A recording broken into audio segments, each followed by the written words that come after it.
matter where you are in this world, this is the 820 show. Welcome. I appreciate you taking the time out of your busy schedules today to consider less than 10 minutes of a perspective on this thing called resilience that I propose to you, that we all have that ability and capability to tap into whenever we want to. Just like the love that I mentioned in other podcast episodes, that love is a constant. It's not something to fall into or to go after or to buy. It already exists within me, within you, and that's the commonness I want to emphasize in each and every episode. But once again, thank you. Today's topic is called A Description of Heaven. A description of heaven. I kind of sort of provided a definition for heaven from my own personal perspective in the book. If you haven't read it, go on Amazon or on my website and pick up a copy. Resilience, the beauty of presence. But that definition I scripted out in the book is by no means or no way scientific at all. Just I put it down, produced that statement, the definition from my limited understanding of heaven. Now that was my baseline for a definition of heaven until recently, however. And I'll get into that in a minute. So in the book, I provided a definition of heaven. I guess I was writing down the construct of what heaven to me is defined as. It's a very long, series of pluses, minuses, divisions, ratios in this definition in the book. But again, not very scientific. Wouldn't stand up to any PhD doctorate level test. That was my rendition or offer for a definition of heaven. But when I mentioned earlier in this discussion today that I have experienced a new understanding of heaven, not so much the what part that I loosely define, now the how part, when I talked about those daily available slices of heaven we get when we sleep. Then we awaken and take that visit to heaven with us as we wake up or re-enter the world of living and maybe the world of a living hell. But we take in that heaven inside of us as we wake up.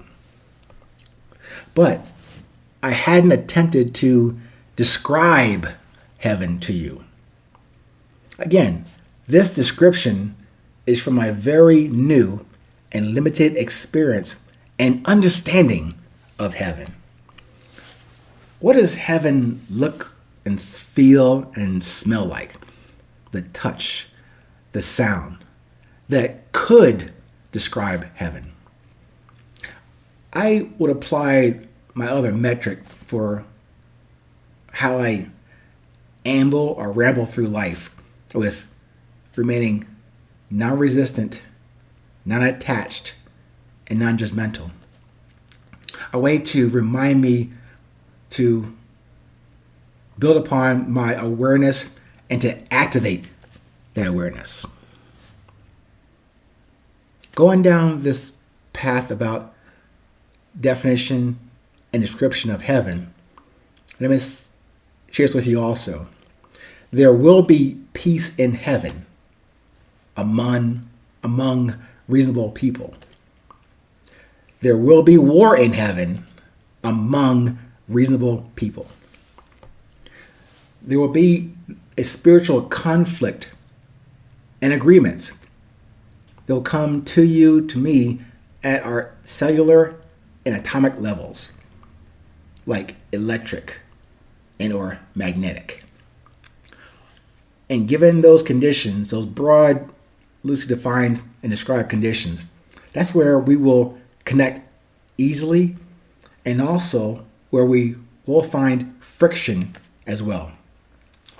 But at a higher and deeper level, at that frequency and common vibration level, where our movements and observations are more in consonance and less in dissonance.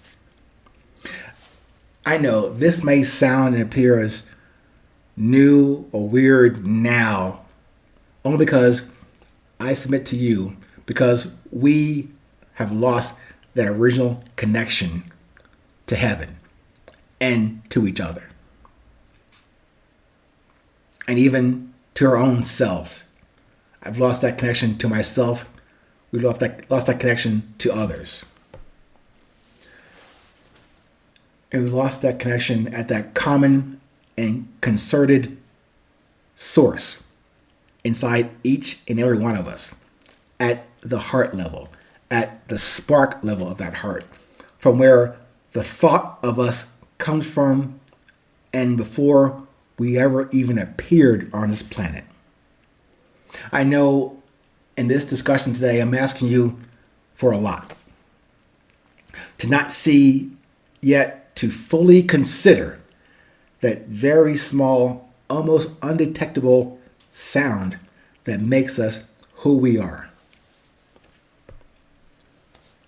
When we can silence the noise and the drama that we used to love and live, embrace, support, embolden, encourage.